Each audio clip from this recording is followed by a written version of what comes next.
موضوع الدرس الفرق بين الإيمان والإسلام، آخر سورة الحجرات، تفسير ابن كثير. الحمد لله رب العالمين، والصلاة والسلام على أشرف الأنبياء وسيد المرسلين سيدنا محمد وعلى آله وأصحابه أجمعين. اللهم صل على سيدنا محمد وعلى آل سيدنا محمد كما صليت على إبراهيم وعلى آل إبراهيم في العالمين إنك حميد مجيد. أعوذ بالله من الشيطان الرجيم. بسم الله الرحمن الرحيم. قالت الأعراب آمنا قل لم تؤمنوا ولكن قولوا أسلمنا ولما يدخل الإيمان في قلوبكم وإن تطيعوا الله ورسوله لا يلدكم من أعمالكم شيئا إن الله غفور رحيم. إنما المؤمنون الذين آمنوا بالله ورسوله ثم لم يرتابوا وجاهدوا بأموالهم وأنفسهم في سبيل الله أولئك هم الصادقون. قل أتعلمون الله بدينكم والله يعلم ما في السماوات وما في الأرض والله بكل شيء عليم. يمنون عليك أن أسلموا قل لا تمنوا علي إسلامكم بل الله يمن عليكم أن هداكم للإيمان بل الله يمن عليكم أن هداكم للإيمان إن كنتم صادقين. إن الله يعلم غيب السماوات والأرض والله بصير بما تعملون. قال المؤلف والمفسر رحمه الله تعالى أدام النفع بعلومه وعلومكم في الدارين آمين، إلى أن قال وقد روي عن سعيد بن جبير ومجاهد وابن زيد أنهم قالوا في قوله تبارك وتعالى ولكن قولوا أسلمنا أي استسلمنا خوف القتل والسبي. اب مفسر رحمۃ اللہ علیہ روایت فرماتے ہیں حضرت سعید بن جبیر، حضرت مجاہد، حضرت ابن زید سے کہ اللہ نے فرمایا میرے محبوب آپ ان کو کہیں کہ یہ آمنا کا دعویٰ نہ کریں بلکہ کہیں کہ اسلمنا، ہم اسلام لائیں. کیا معنی؟ خوف القتل والسبی، استسلمنا، ہم نے اپنے آپ کو آپ کے تابع کر دیا ہے، آپ کے مطیع ہو گئے ہیں تاکہ قید سے اور قتل سے بچ جائیں. قال مجاہد نزلت فی بنی اسد ابن خزیمہ وقال قتادہ نزلت فی قوم امتنوا بایمانہم علی رسول اللہ صلی اللہ علیہ وسلم.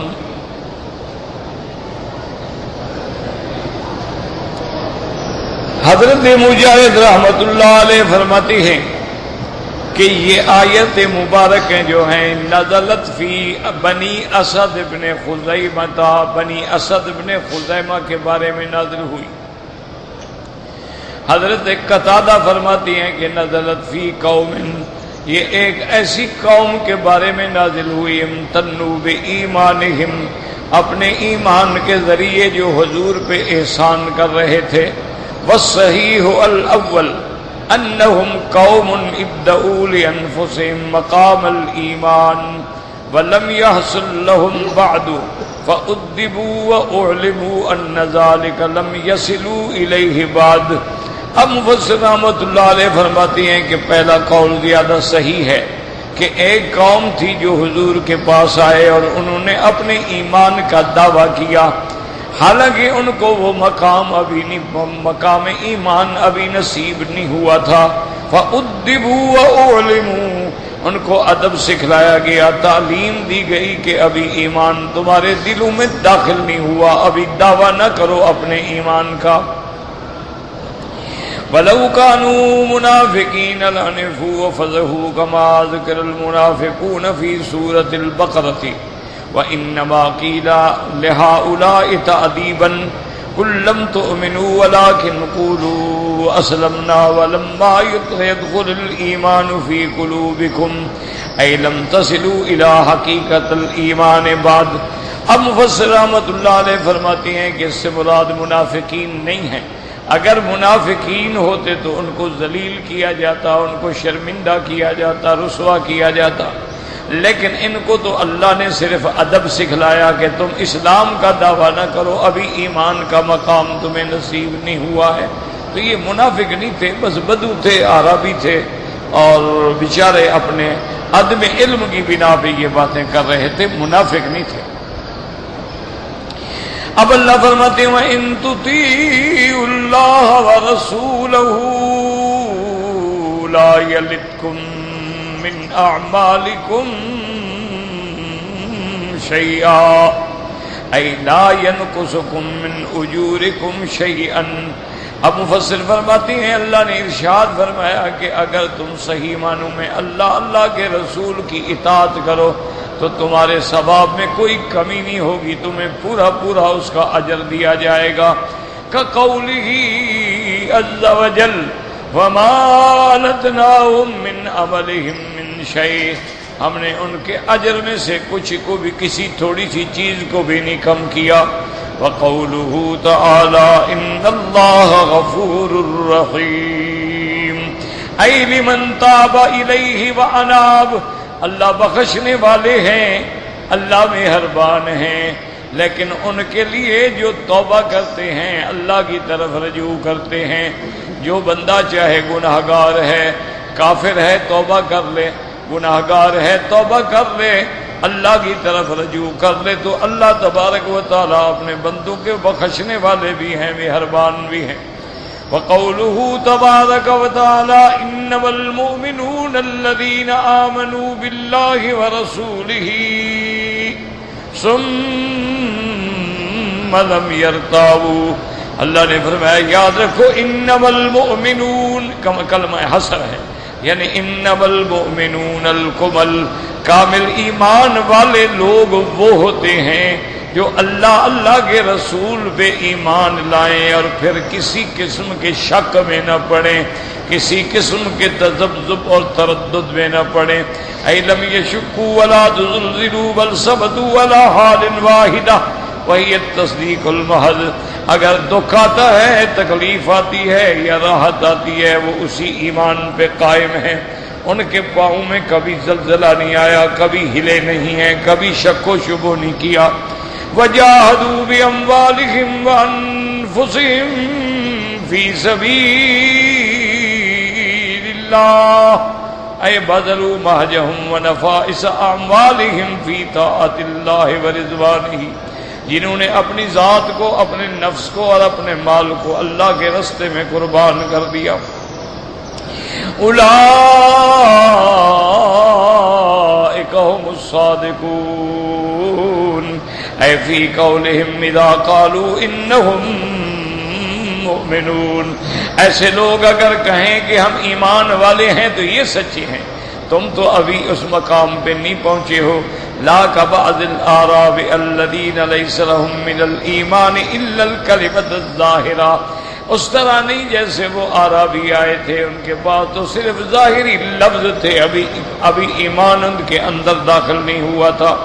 وقال الامام احمد حدثنا یحییٰ ابن غیلان قال حدثنا رشدین قال حدثنا عمرو بن الحارث عن السمع عن ابي الهيثم عن ابی سعید رضی اللہ تعالی عنہ قال ان النبی صلی اللہ علیہ وسلم قال المؤمنون فی الدنیا علی ثلاثۃ اجزاء الذین آمنوا باللہ ورسولہ ثم لم یرتابوا وجاہدوا باموالہم وانفسہم فی سبیل اللہ والذی یأمنہ الناس علی اموالہم وانفسہم والذی اذا اشرف علی طمع ترکہ للہ عز وجل.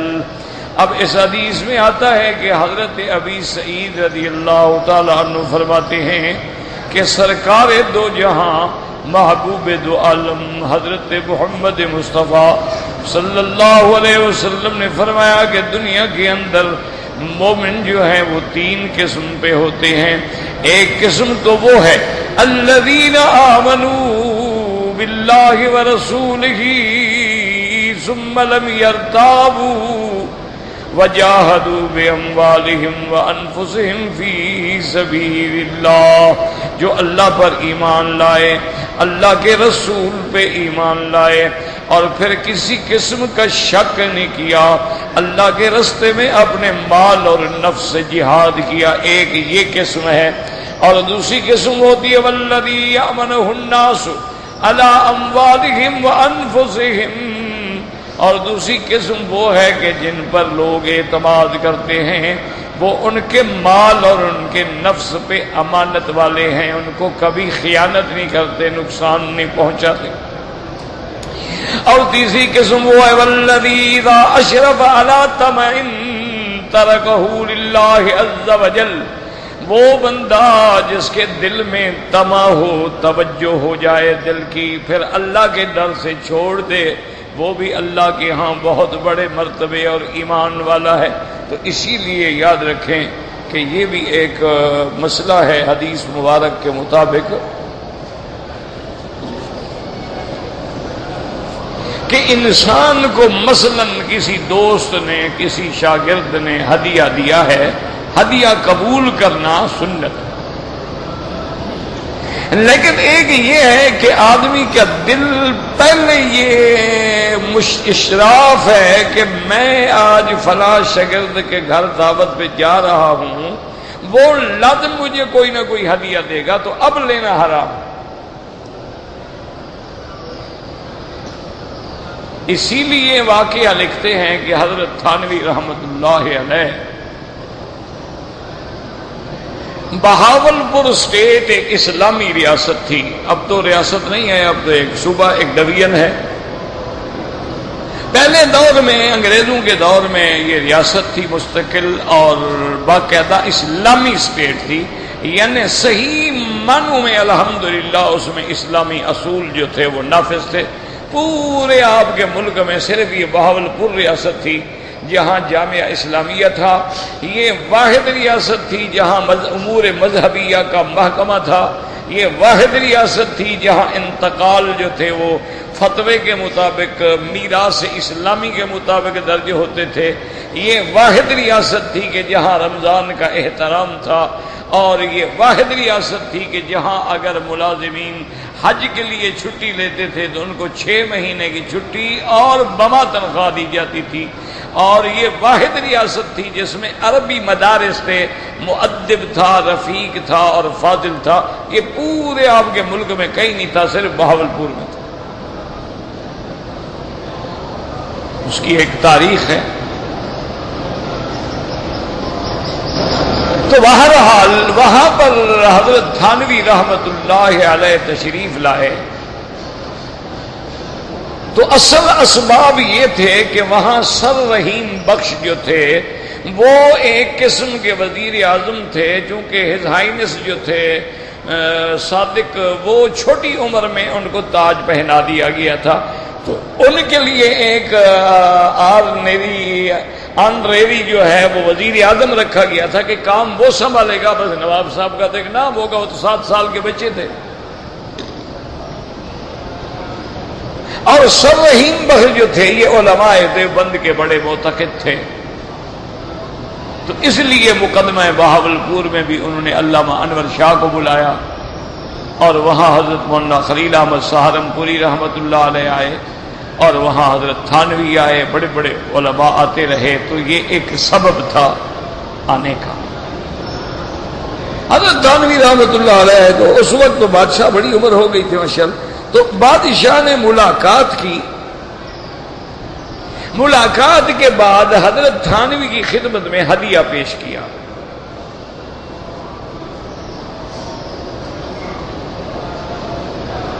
حضرت تھانوی رحمت اللہ علیہ نے معذرت کی، انہوں نے کہا نواب صاحب آپ محسوس نہ فرمائیں لیکن میں یہ ہدیہ نہیں لے سکتا۔ نواب نے کہا، انہوں نے کہا مولانا ہدیہ قبول کرنا تو سنت الانبیاء ہے، حضور پاک بھی ہدیہ قبول فرماتے تھے، صدقہ یا خیرات کا مال نہیں لیتے تھے۔ آپ نے فرمایا یہ بات نہیں ہے، ہدیہ وہ ہوتا ہے من غیر اشراف نفس ولا طمع، آدمی کے دل میں طمع بھی نہ ہو اور دل ادھر متوجہ بھی نہ ہو، پھر کوئی ہدیہ ملے تو وہ ہدیہ ہوتا ہے۔ اور میں جب تھانہ بھون سے روانہ ہوا تھا اور میرے شیڈول میں آپ کی ملاقات بھی تھی، تو اسی وقت میرے دل میں خیال آیا تھا کہ یہ نواب لوگ جو ہیں یہ ہدیہ ضرور دیتے ہیں، تو میرا اشراف نفس ہو گیا ہے، تو اب تو ہدیہ لینا حرام ہے، میں کیسے لے سکتا ہوں؟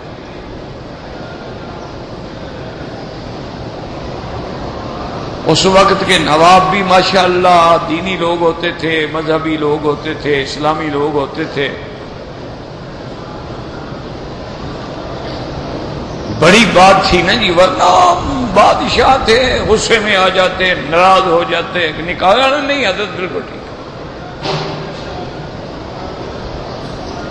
ان کے ڈیرہ نواب میں جو نواب صاحب کا یعنی جہاں شاہی محل تھا، ساتھ جو ان کی شاہی مسجد تھی، وہاں پر ایک مولانا محمد حیات رحمت اللہ علیہ تھے جو امام تھے، وہ دیوبندی تھے لیکن پردہ ڈالا ہوا تھا، چونکہ نواب جو ہیں وہ تو قریجہ خاندان کے مرید تھے اور بدعتی تھے، تو مولوی صاحب خاموش رہتے تھے، بات کھولتے نہیں تھے۔ سال میں ایک دفعہ جلسہ ہوتا تھا تو ایک دفعہ انہوں نے والد صاحب کو بھی دعوت دی، اور اتفاق کی بات یہ ہے کہ 3 دن کا جلسہ تھا اور وہ آخری نشست تھی جس میں والد صاحب نے تقریر کرنی تھی، اور اس نشست کی صدارت جو ہے نواب صاحب نے خود کرنی تھی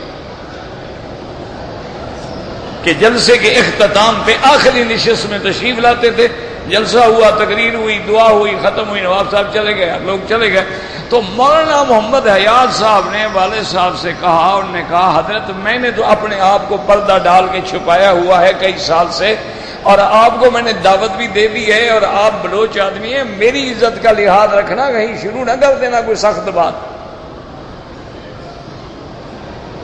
ورنہ آپ کا تو پتہ نہیں کچھ بگڑے نہ بگڑے، میں تو فقیر آدمی، میری تو نوکری شوکری آج ہی ختم ہو جائے گی۔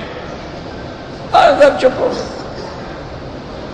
بہرحال تو جب تقریر شروع ہوئی تو والد صاحب رحمت اللہ علیہ نے خطبہ پڑھنے کے بعد ابتدا ہی یہاں سے کی، انہوں نے فرمایا کہ ایک یہ جلسہ مسجد میں ہے، دوسرا سیرت النبی کا جلسہ ہے، اور ہمارا نواب انگریزی ہیٹ پہن کے بیٹھا ہے، اس کو اتنا بھی قرآن اور مسجد کا ادب اور حیا نہیں ہے۔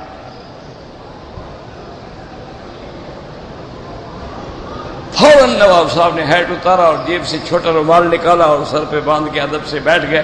اس کے بعد والد صاحب نے کہا ساری دنیا بہاولپور کو میں ہمیشہ تقریر کرتا ہوں، نواب تو مجھے آج قسمت سے ملا ہے، پھر کہاں ملے گا؟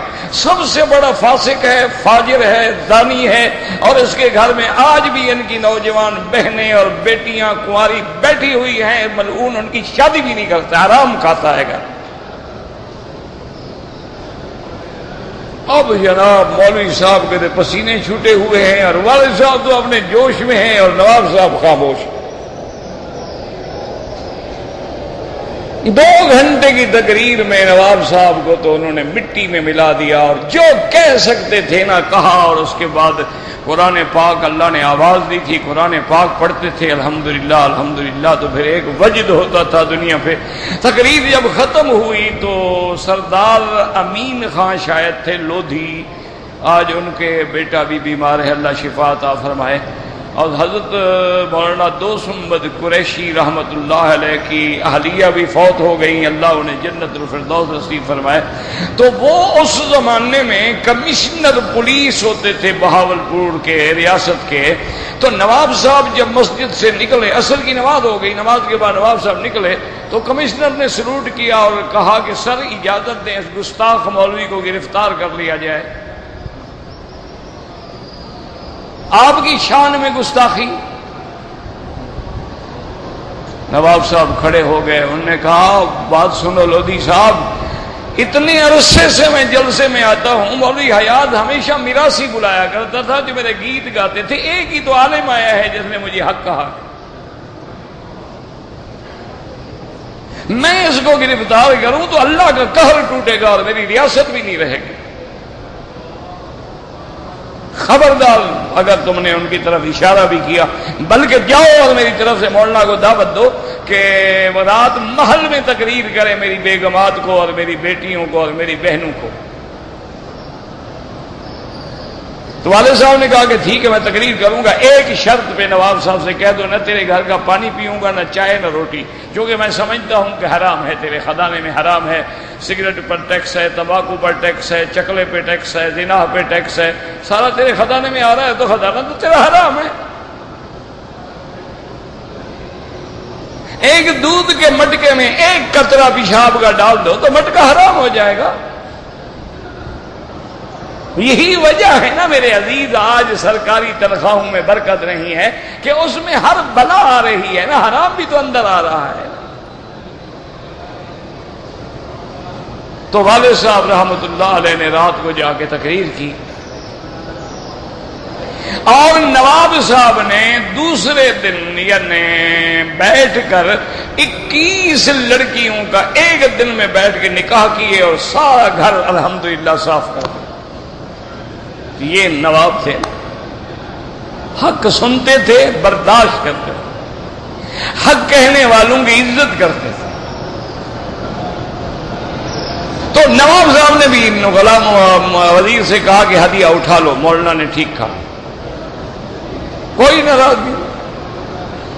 حضرت تھانوی رحمت اللہ علیہ واپس جب ہندوستان چلے گئے تو انہوں نے اپنے وزیر کو کہا کہ ہدیہ ایک تو ڈبل کر دو اور دوسرا اب لے کر چلے جاؤ، اور حضرت جب اپنے مسجد میں یا مدرسے میں بیٹھے گا جی السلام علیکم، اب تو آپ کا نہ طمع ہے نہ اشراف ہے، اب تو ہدیہ قبول فرمائے نا۔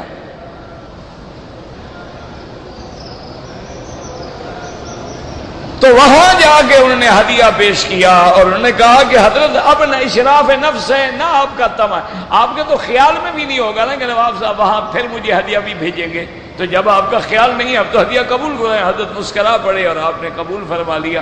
فرمایا بھائی نواب ہے نا، آخر سمجھ تو رکھتے ہیں، اپنی بات بھی رہنے دی اور فقیروں کو ہدیہ بھی بھجوا دیا۔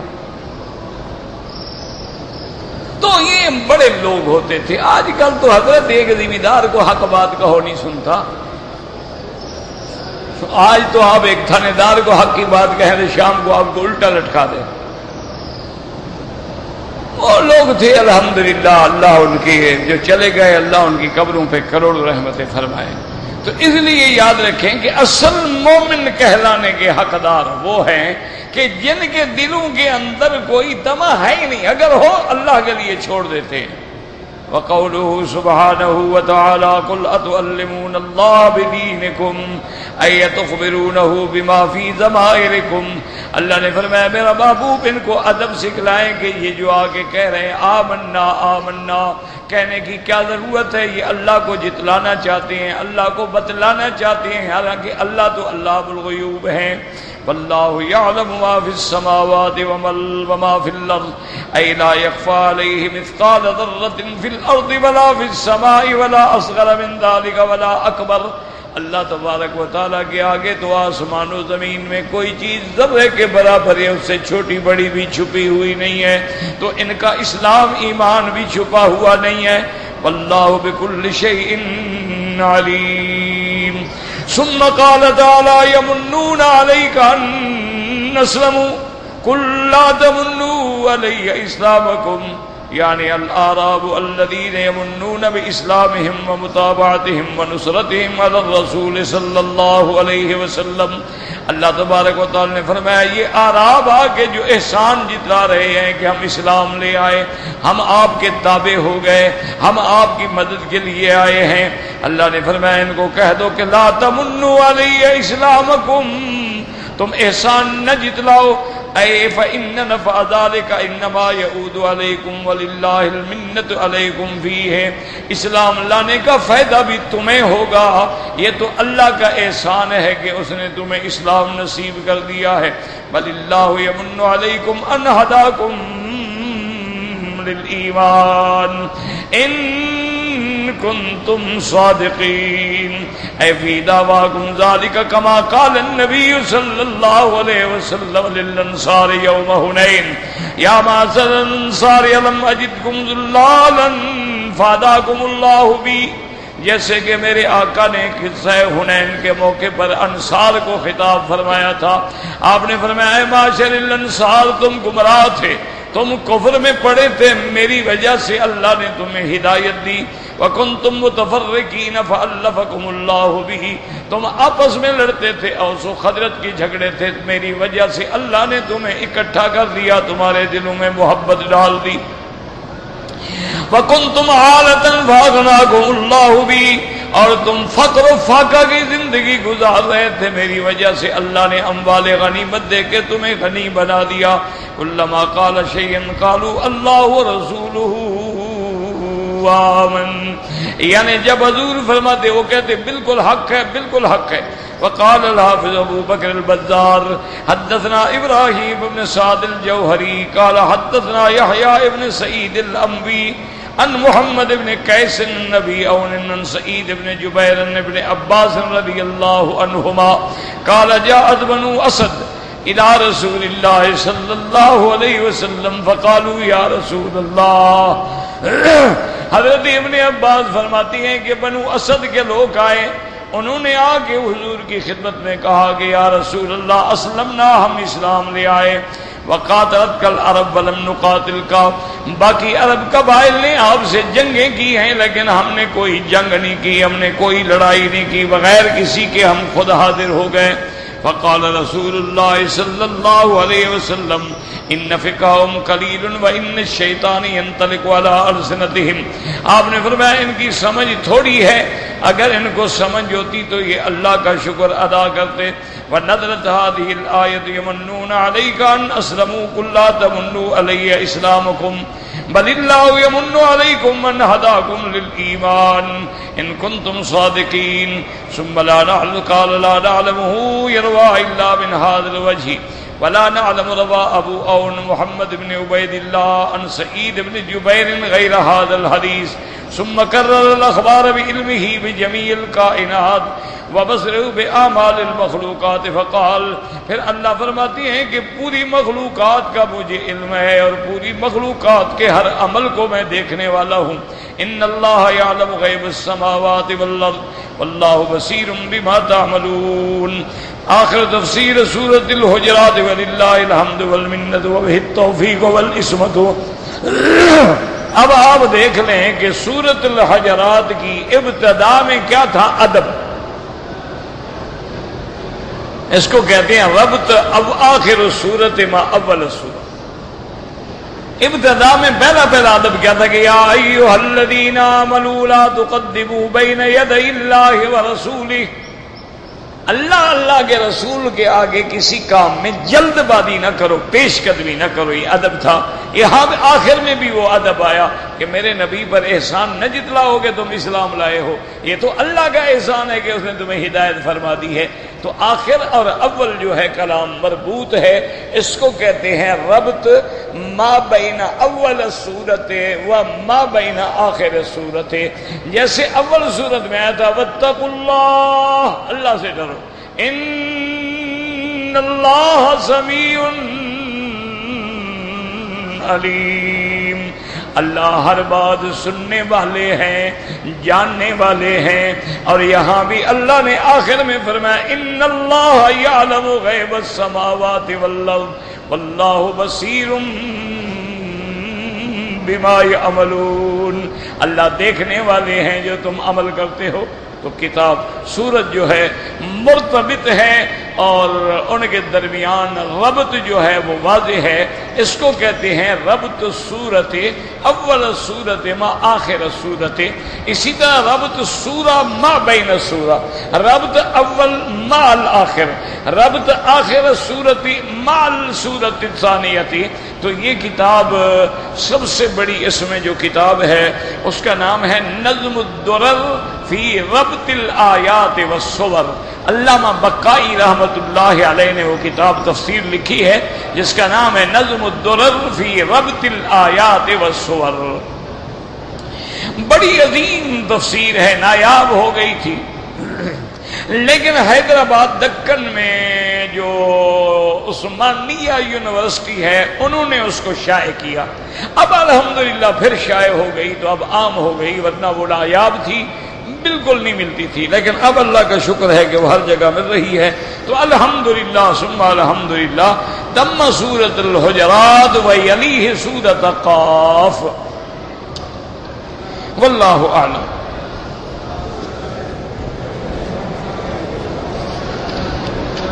بھائی اتنا لمبا یہ سوال تو نہ ہوا نا، پھر میں 1 گھنٹہ پڑھتا رہوں یعنی پہلے۔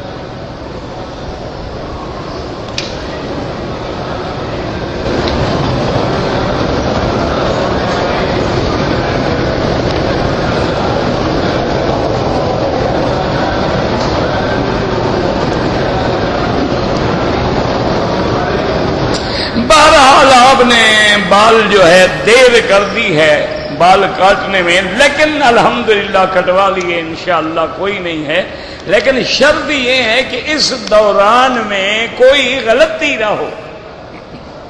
مثلا آپ نے کپڑے پہن لیے، احرام کھول دیا، اگر پوری رات گزر گئی یا پورا دن گزر گیا تو پھر دم پڑ گئے، کیونکہ آپ تو احرام میں ہیں اور احرام میں سلا ہوا کپڑا پہننا حرام ہے۔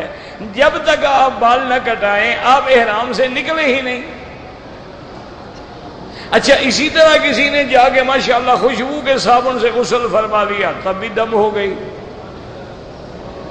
تو بہرحال اگر آپ کو ساری رات گزر گئی اور آپ نے بال نہیں کٹائے تو پھر تو دم پڑ گئی ہے کہ یہ کہنا جی بھول گئے، آپ بھی بھول گئے، بیوی بھی بھول گئی، سارا مکے والے بھول گئے، یہ کیا معنی ہے بھول گئے؟ بھول میں اللہ نے معافی رکھی ہے، لیکن بھولنے کی کوئی وجہ بھی تو ہو۔ آپ نے چادریں نہیں باندھی ہوئی، آپ نے چادریں نہیں اتاری، آپ نے کپڑے نہیں بدلے، سب بھولے ہوئے کرتے رہے آپ کام، روٹی نہیں بھولے، کھانا نہیں بھولے، یہی کام بھول گئے۔ آپ ہوٹل بھی نہیں بھولے، اپنا کمرہ بھی نہیں بھولے، صرف سر منڈانا بھول گئے تھے۔ اور جی بھولے ہوئے کیا بھولے ہوئے تھے جناب؟ جب کپڑے بدل رہے تھے پھر یاد نہیں آیا کہ ہم احرام میں ہیں اور احرام میں سر منڈانے کے بغیر آدمی نکل ہی نہیں سکتے۔ یہ بہانے ہوتے ہیں، بھول گئے۔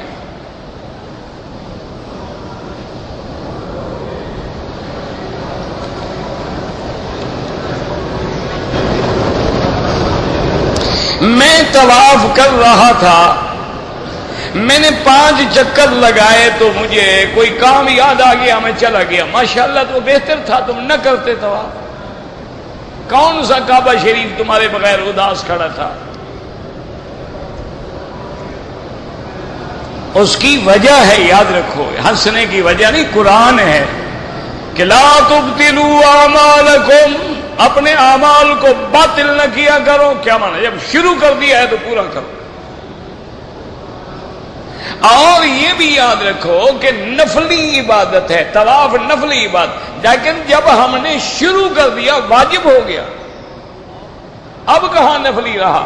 نفلی تو ہے جب تک ہم نے شروع نہیں کیا، جب نفلی عبادت کو ہم نے شروع کر دیا اب تو واجب ہو گیا اس کا پورا کرنا۔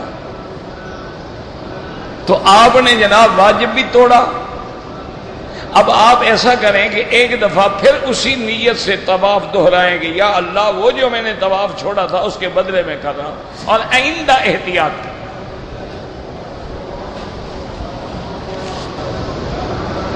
کہتے ہیں جی کہ شادی کے بعد لڑکی اور لڑکے میں اختلاف پیدا ہو گیا۔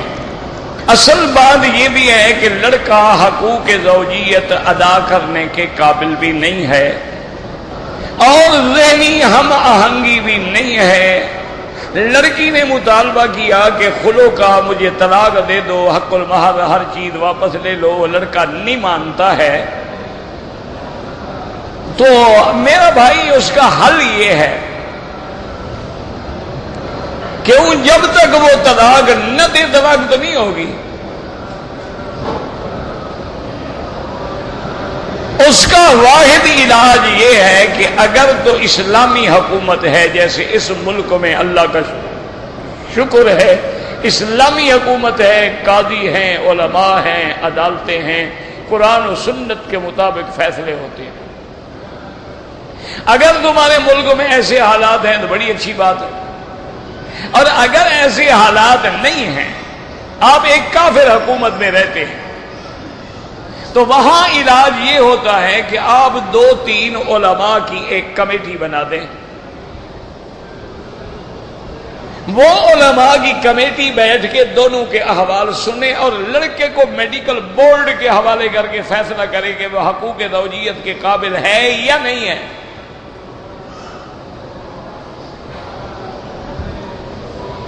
اگر پھر لڑکا واقعی قابل نہیں ہے تو ایسی حالت میں تو ہر حال میں وہ نکاح فسخ کریں گے، اور اگر لڑکا تو حقوق زوجیت کے ادا کرنے میں قابل ہے لیکن ان کی ذہنی ہم آہنگی نہیں ہے، تو اب وہ علماء بیٹھ کے ہر حال میں لڑکے کو قائل کریں گے کہ بھائی جب تمہاری بنتی ہی نہیں ہے تو ایسی بیوی کا گھر میں رکھنے کا کیا فائدہ جو دیکھے اور اس کے چہرے پہ 12 بج جائیں، جب تم جاؤ تو وہ ایک منحوس شکل بنا کے بیٹھی ہوئی ہو، تو ایسی لعنت کو گھر میں رکھنے کی ضرورت کیا ہے؟ کھلو لو، تم اپنی ہر چیز واپس کرو، اس کو طلاق دو، جان چھوڑو، تم اور شادی کر لو، وہ جائے کسی اور کے ساتھ شادی کر لے، تو وہ علماء تمہارا فیصلہ کر دیں گے، انشاءاللہ وہ خلو ہو جائے گا۔ کہتے ہیں کہ کسی نے مجھ پر تہمت لگا دی ہے، تو اب میں اپنی برات کی کوشش کروں، اگر آپ سے براعت کا مطالبہ کر رہے ہیں لوگ تو آپ صفائی دیں، اگر نہیں ہے تو معاملہ اللہ پہ چھوڑ دیں یا اس کو معاف کر دیں یا اللہ خود بدلا دیں۔ ایک کہنے کہ ایسی تہمت لگائی گئی کہ بھی اس نے چوری کی ہے، اب وہ گھر والے کہتے ہیں جی ہمارا مال دو، تو اب لازمی ہے کہ آپ صفائی دیں۔ ایک ہے کہ ایسا مطالبہ کرنے والا تو کوئی نہیں، لیکن کسی بندے نے آپ پہ ناجائز تہمت لگائی ہے، تو وہ ناجائز تہمت لگانے کی وجہ سے گناہ کبیرہ کا مرتکب ہے، وہ توبہ کرے اور آپ سے معافی مانگے۔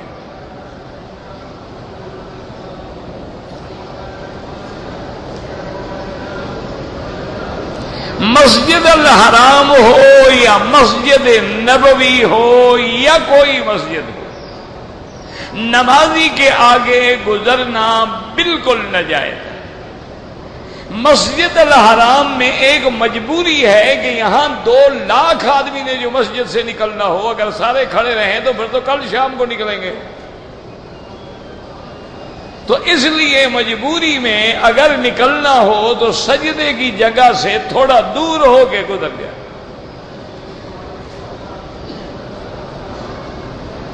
اگر آپ نماز تہجد پڑھتے ہیں الحمدللہ، تو پہلے آپ تہجد پڑھیں گے اور آخر میں وتر پڑھیں گے۔ اگر آپ نے عشاء کے بعد وتر نہیں پڑھے ہیں، اور اگر عشاء کی نماز کے بعد آپ نے وتر پڑھ لیے ہیں کہ خدا جانے تہجد کے لیے نیند کھلے یا نہ کھلے، تو پھر اگر کھل گئی تہجد پڑھیں گے، پھر دوبارہ وتر نہیں پڑھیں گے۔ اگر آپ نے وتر نہیں پڑھی ہیں تو صاف ہی بات ہے کہ آخری نماز جو ہے وہ وتر ہونی چاہیے۔ کہتے جی کہ پیشاب کرتے وقت کبھی بوٹ پر پیشاب کے قطرے پڑ جاتے ہیں تو اس کو بھی دھو ڈالیں، ورنہ حرم میں لاؤ گے، مسجد میں لاؤ گے حرام۔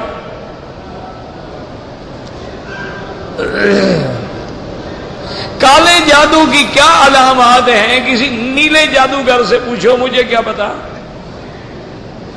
مجھے تو نہ کالے جادو کا پتا ہے، نہ سفید جادو کا پتا ہے، نہ پیلے جادو کا پتا ہے۔ میں تو جادو سیکھنا، سکھلانا، کرنا، کرانے والے کو کافر سمجھتا ہوں۔ چونکہ حضور پاک کا فرمان ہے من تسحر فقد کفر، جو بندہ جادو کرے اور جادو پہ عقیدہ رکھے وہ کافر ہے۔ تو بہرحال علاج اس کا یہ ہے، یاد رکھو اگر کسی بندے پہ جادو ہے یا گھر والوں پہ ہے، سورۃ البقرہ کی سارے گھر والے تلاوت کرو، سارے گھر میں روزانہ سورۃ البقرہ کی تلاوت کرو، اور تلاوت نہیں کر سکتے ہو کیسٹ لے کے ٹیپ ریکارڈ پہ لگا دو، سارا دن ساری رات کبھی اس کمرے میں کبھی اس کمرے میں کبھی اس کمرے میں سورۃ البقرہ کی آواز گونجتی رہے، سب جادو شادو سب شیطان بھاگ جائیں گے۔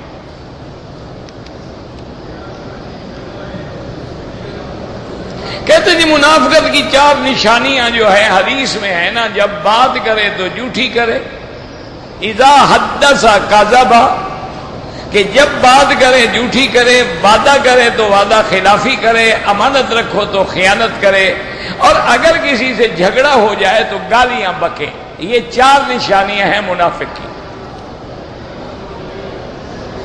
اچھے دوست کا معنی وہ ہوتا ہے کہ جو تمہیں اچھے کاموں کی ہدایت کرے، جس کی صحبت میں بیٹھ کے تمہیں خدا یاد آئے، نماز یاد آئے، قرآن یاد آئے، اچھی باتیں یاد آئیں، اور جس کے ساتھ بیٹھ کے فلم یاد آئے، انٹرنیٹ یاد آئے، انٹرٹینمنٹ یاد آئے، سمجھ لو صحبت شیطان ہے۔ میری والدہ بیمار ہیں، اللہ ہر بیمار کو شفا عطا فرمائے۔ یا اللہ تمام بیماروں پہ رحم فرما اور شفائے کاملہ عاجلہ عطا فرما۔ ہمارے ساتھ ایک 80 سال کا بوڑھا ہے، اس نے عمرہ کیا ہے، طواف کیا، صفا مروہ نہیں دوڑا، ہوٹل پہ واپس آ گیا، آگے احرام کھول دیا، دم واجب ہو گئی۔ اس کو کہو بال بھی منڈائے اور دم بھی ادا کرے۔ 80 سال کا بوڑھا جناب، پہلے تو اگر ایسا بڑھاپا ہے تو آتا ہی نہ، اور اگر آ گیا ہے طواف کرنے کی ہمت بھی ہے، ہوٹل جانے کی ہمت بھی ہے، صفا مروہ کیسے بھول گیا؟ تیسری بات یہ ہے کہ تم کس مرض کا دوا تھے جو اس کے ساتھ اس نے مسئلہ پوچھنے کے لیے آئے تھے، تم اس کو ساتھ رکھتے، اس بیچارے کو عمرہ کرواتے۔ اب اس غریب کو تو دم پڑ گئی نا 300-400 ریال کی بکری۔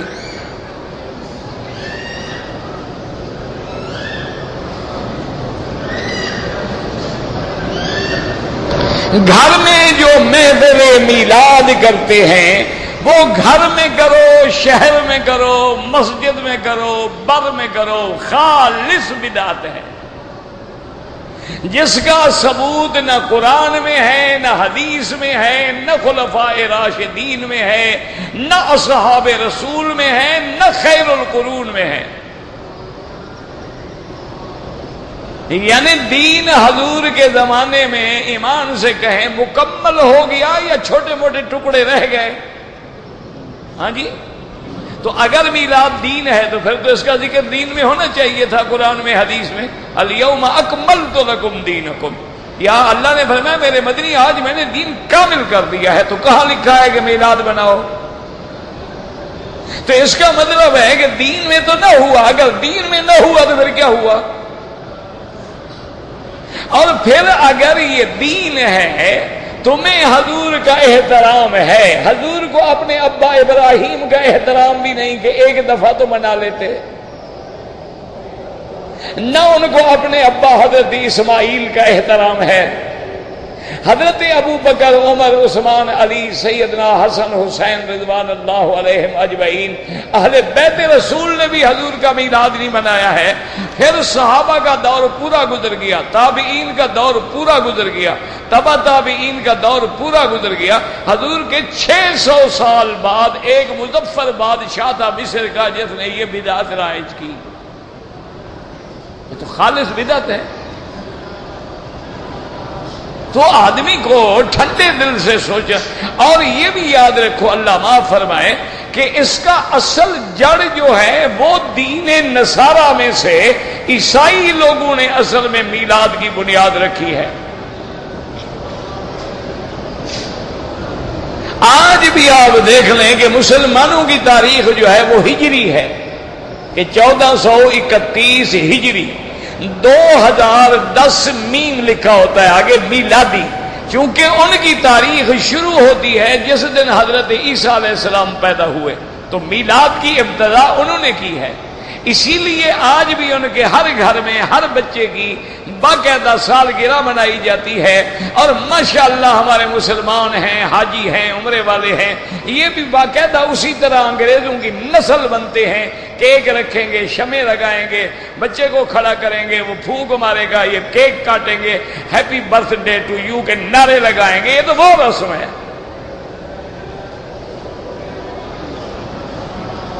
انا للہ و انا الیہ راجعون، دعا کریں اللہ بس ہدایت دے، اور کیا کہہ سکتے ہیں۔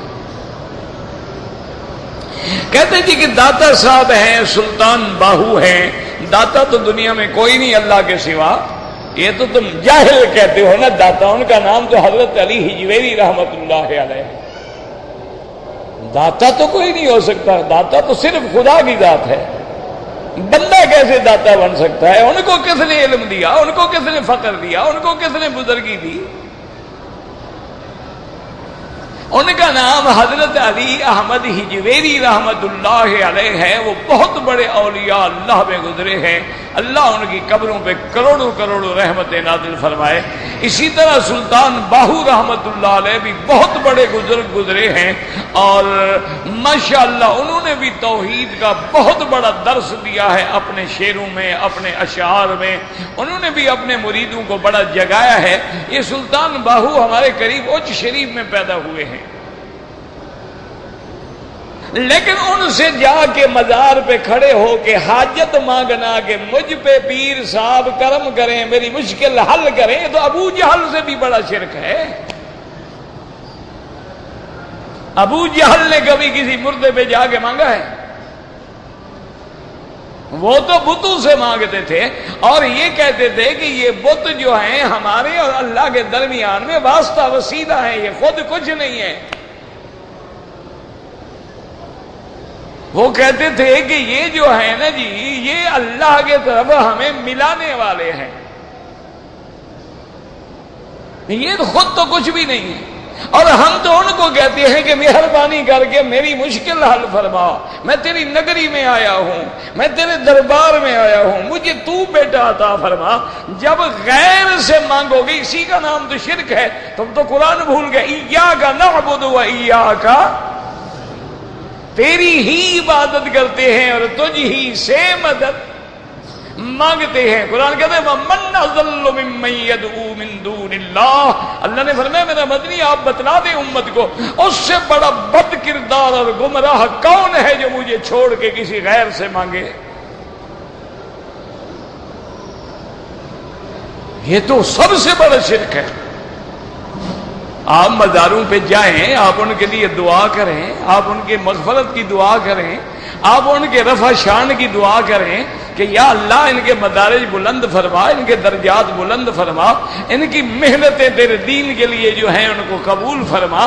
یہ تھوڑا ہے کہ ان سے مانگو۔ اچھا ایمان سے کہو، ایک پیر ہے، بزرگ ہے، ولی ہے، بہت بڑا ولی ہے، بہت بڑا عالم ہے، وہ مر جائے، جنازہ پڑھتے ہو کہ نہیں پڑھتے ہو؟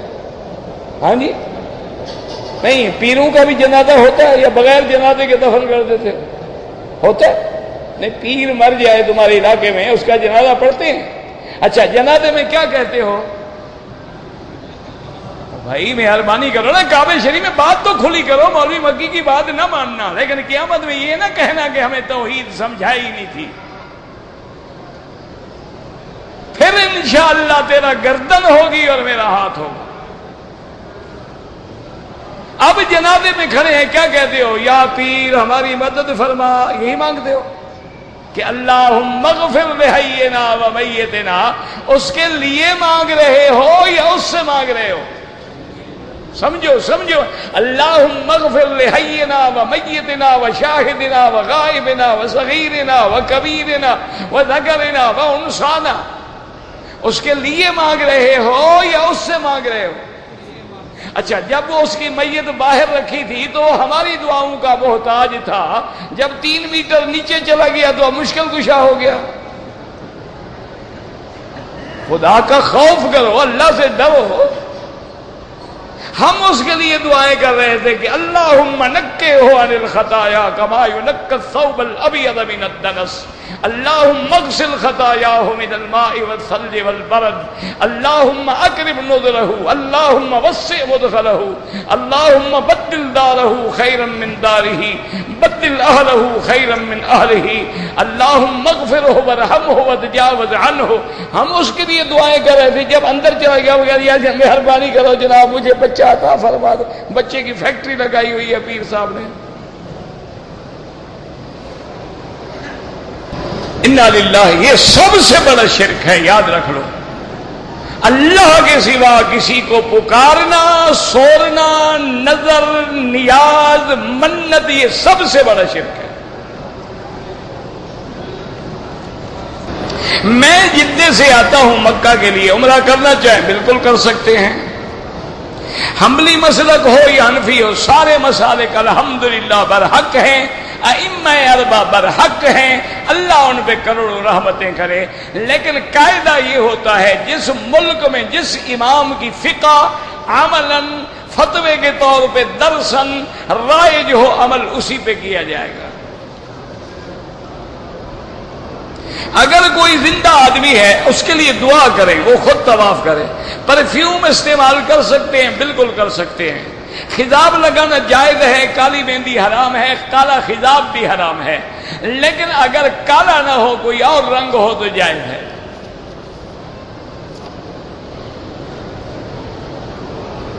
ہاں، عمرہ کرنے سے حج فرض نہیں ہوتا ہے، آپ عمرہ کریں اور جائیں، اللہ کو منظور ہے تو پھر آ جائیں گے۔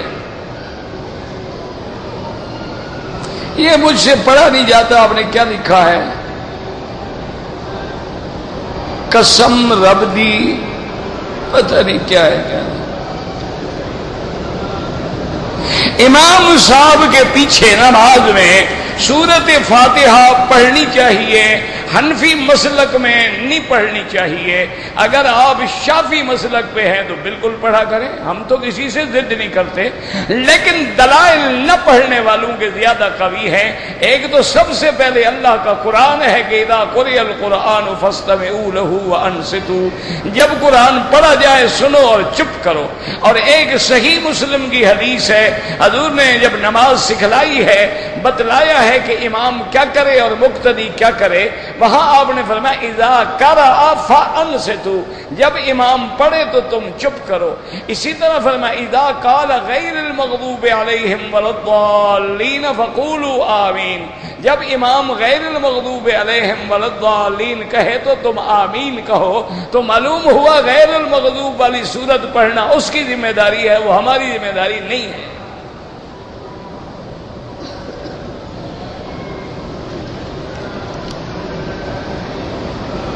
کہتے جی کہ تبلیغی جماعت والے جہاد نہیں کرتے، جہاد پہ تقریر، وہ تم کیا کرو۔ دیکھو نا، آدھا کام تو وہ کر رہے ہیں نا، آدھا تم شروع کر دو۔ اعتراض نہ کرو نا، جہاد والا کام تم شروع کر دو۔ ان کے ذمے جو کچھ ہے وہ کر رہے ہیں، وہ بیچارے کمزور ہیں، ڈر کے تھوڑا بڑا کر رہے ہیں، تم بہادر ہو، یہ کام تم کرو۔ اعتراض کرنا تو کافی نہیں ہوتا نا۔ اور یہ تمہیں کس نے کہا ہے کہ جہاد کا معنی صرف لڑائی ہے؟ اپنے نفس سے بھی تو جہاد ہے، گناہوں کے خلاف بھی تو جہاد ہے، بدکاری کے خلاف بھی تو جہاد ہے، حرام کھانے کے خلاف بھی تو جہاد ہے، وہ سارا باقی جہاد تو کر رہے ہیں۔ گردن کٹانے والا تم کر دو۔ اعتراض نہ کرو، ہمت کرو۔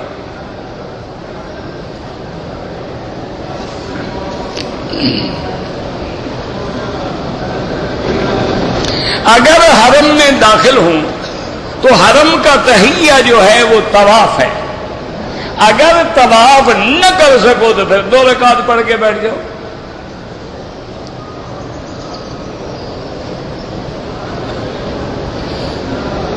احرام بھول گئے، کپڑے پہن کے سو گیا، پھر مسجد عائشہ چلا گیا، ایک بکری دم دو، انشاءاللہ مجال ہے کہ پھر تم کبھی بھولو۔ جب انشاءاللہ 400 ریال کا ٹیکہ لگے گا نا، اور 400 ضرب 22 سیدھا ماشاءاللہ ماشاءاللہ 8000 روپے کا جب ایک انجیکشن تمہیں لگ جائے گا نا، مجال ہے، زندگی بھی نہیں بھولو گے۔ دوسرے کو بھی کہو گے خیال کرنا بھائی، احرام نہ کھولنا، پورا کر لیا۔ اگر طواف میں وضو ٹوٹ جائے چھوڑ دو، وضو کر کے پھر پورا کرو۔ صفا مروہ میں وضو ٹوٹ جائے کوئی بات نہیں۔ مسجد عائشہ سے عمرہ کرنا جائز ہے، نہ کرو تمہاری مرضی، نفلی عبادت ہے۔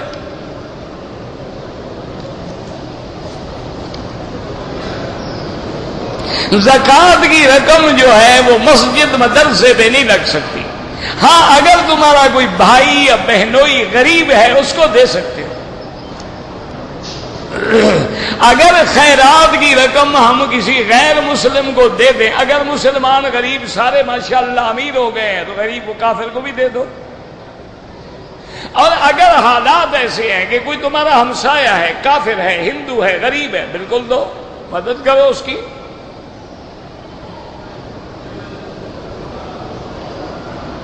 اگر ویڈیو کیسٹ پہ ہم قرآن سن رہے ہیں، آیت سجدہ آ جائے، سجدہ واجب نہیں ہوتا۔ شادی ہونے کے لیے کوئی وظیفہ بتائیں، یا لطیف ہو یا جامع ہو، پڑھا کریں، اللہ سے دعا کریں، ہو جائے گی۔ میری اپنی تو نہیں ہوتی، تیری ہو جائے گی۔ اور ڈاکٹر پر بیماری کا دوا اثر نہیں کرتا نا، ڈاکٹر پھر کسی اور ڈاکٹر کے پاس جائے گا نا، اس لیے میرا تو کام نہیں ہوتا۔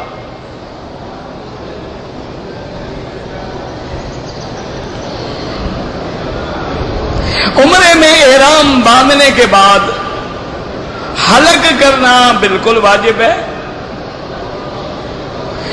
قضا نمازیں اگر ہیں، ایک وقت میں کھڑے ہو کے ساری قضا پڑھ لوں، وہ بھی جائز ہے۔ عمرہ ادا کیے بغیر احرام کھول دیا، دم بھی دے، عمرہ بھی کرے۔ ہر مسلمان جن کے گھر میں بچیاں ہیں، اللہ ان سب کے رشتے آسان فرمائے۔ ویسے یاد رکھو، یا جامع یا لطیف، یا جامع یا لطیف، یا جامع یا لطیف، یہ اللہ کے نام ہیں۔ وہ لڑکی بھی پڑھے، ماں بھی پڑھے، باپ بھی پڑھے، انشاءاللہ دیکھو کہ 11-20 دن کے اندر اندر رشتے ہو جائیں۔ اگر ایک عورت نے احرام باندھا ہے، نیت بھی کر لی ہے، لیکن ایام حیض آ گئے، ہوٹل میں بیٹھی رہے، بالکل اپنے آپ کو احرام میں سمجھے، پابندیوں کا خیال رکھے، جب ایام گزر جائیں سادہ پانی سے غسل کرے، طواف کرے، صفا کرے، عمرہ پورا کرے۔